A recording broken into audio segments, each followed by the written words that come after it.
Hello, hello, hello. I am really jazzed about tonight. Robert, if you be so kind. This is St. Valentine's Day. A dear old soul who married those in love was ultimately persecuted by the church itself and subsequently canonized through their guilt. But nonetheless, his name lives through love and will be honored tonight.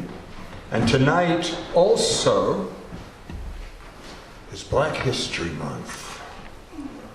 And I pride my age to have been witness to a fundamental turning point in the long legacy of turning points that have still not yet come to fruition. I will get into that later, but first let me read our preamble. Recognizing the power of the word as an instrument to promote and protect democracy, as well as our moral responsibility to promote and protect literacy and moral rectitude, in accordance and support of our most precious Constitution, we pledge that we, as citizens of these United States, in order to form a more perfect union, establish justice, ensure domestic tranquility, provide for the common defense, promote the general welfare, and secure the blessings of liberty to ourselves and our posterity, swear to promote and protect what has been ordained and established as our Constitution for the United States of America, and as such offer proof of our witness to the power of the Word through the offerings of our work in order to not only document for all conscious souls to experience, but leave an ongoing legacy, for our actions are the actions of the future, and as such recognize this moment as sacred for the next 7 generations. So, back engineering to the end of my previous my content that I did not unfold with all this outrageous stuff that is going around us, even though those of the most incongruous character demonstrated and held accountable through history, created an intellectual idea called America, which is an idea, not a material nation state that allows itself to be addended. And just to cite a few examples, 13th, 14th, and 15th Amendment. Strangely enough, before 1920, when women got another amendment to get the right to vote. So you see a flexibility within the genius of something that is incredibly sacred that is being tampered with violently and vulgarly right now.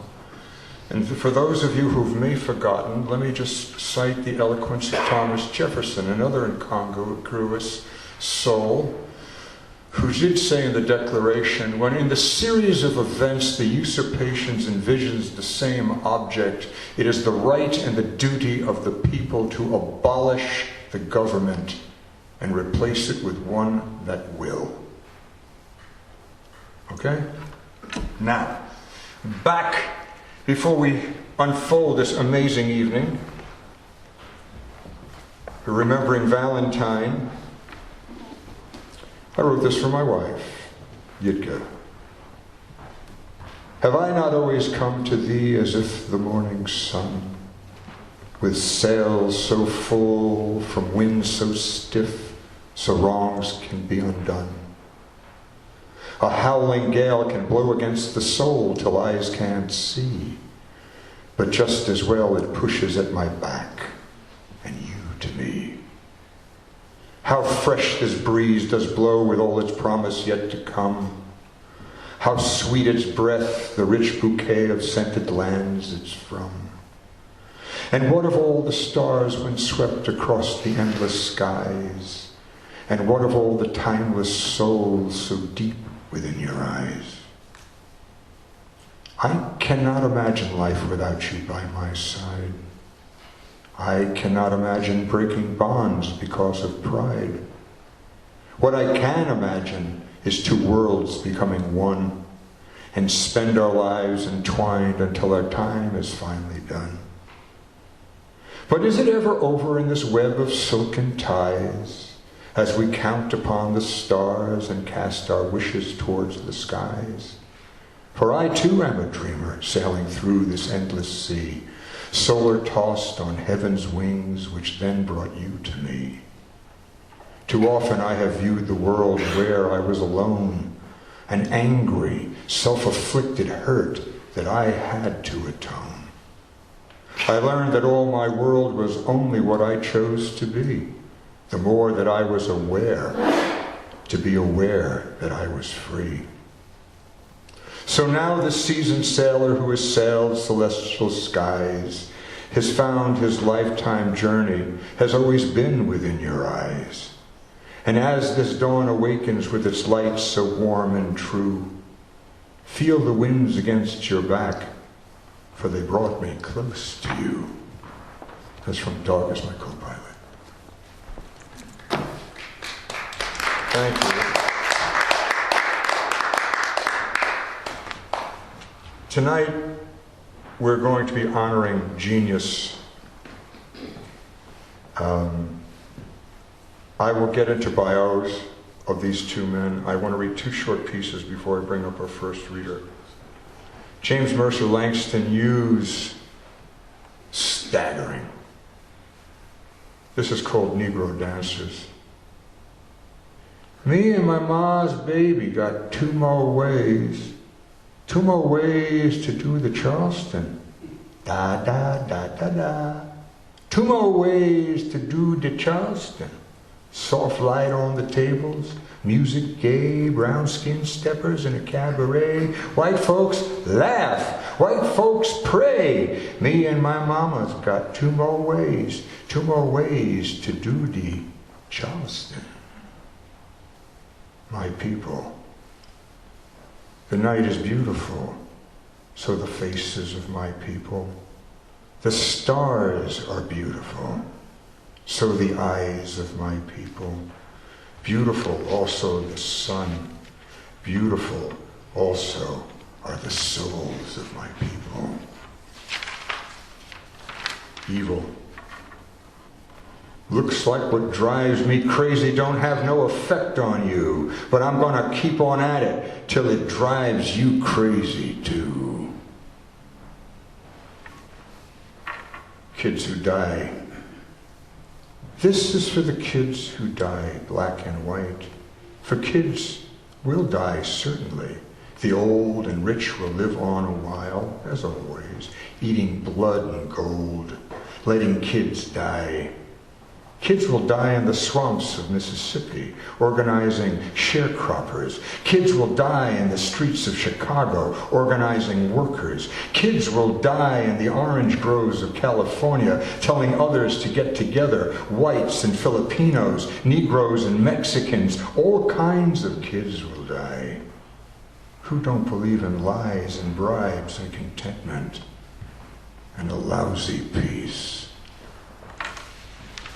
Langston Hughes, James Mercer Langston Hughes, born February 1st, 1902 in Joplin, Missouri. He died of cancer, poor puppy, May 22nd, 1967. And James Baldwin, another towering genius, who not only had to deal with racial issues, he had to deal with sexual issues as well. Amen. No, I don't feel death coming. I feel death going, having thrown up its hands for the moment. I feel like I know him better than I did. Those arms held me for a while, and when we meet again, there will be that secret knowledge between us. Untitled. Lord, when you send the rain, think about it, please. A little. Do not get carried away by the sound of falling water, the marvelous light on the falling water. I am beneath that water. It falls with great force, and the light blinds me to the light. The Sporting Club de Monte Carlo for Lena Horne, The lady is a tramp, a camp, a lamp. The lady is a sight, a mite, a light. The lady devastated an alley or two, reverberated through the valley which leads me and you. The lady is the apple of the God's eye. He's cruel enough about it, but he tends to strut a little when she passes by. The lady is a wonder, daughter of the thunder, smashes cages, legislating rages with the voice of ages, singing us through. That's James Arthur Baldwin, born in Harlem, August 2nd, 1924. He died December 1st, 1987. Most people think of him as an essayist and a novelist. What is truly extraordinary is that his poetic style starts to get into epic poems. I mean, I have some stuff here that would blow your mind, but it would take 20 minutes to read. Just certain excerpts that I've picked. And I don't want to just choke the evening with just that. I just tell you, these men are marvelous. And Gail and Ed Fisher are going to share more of the genius of what was to become the Harlem Renaissance and the enlightened movement of liberty really for everyone, though it seemed at the moment to have a specificity of a specific color. It doesn't. It's called freedom.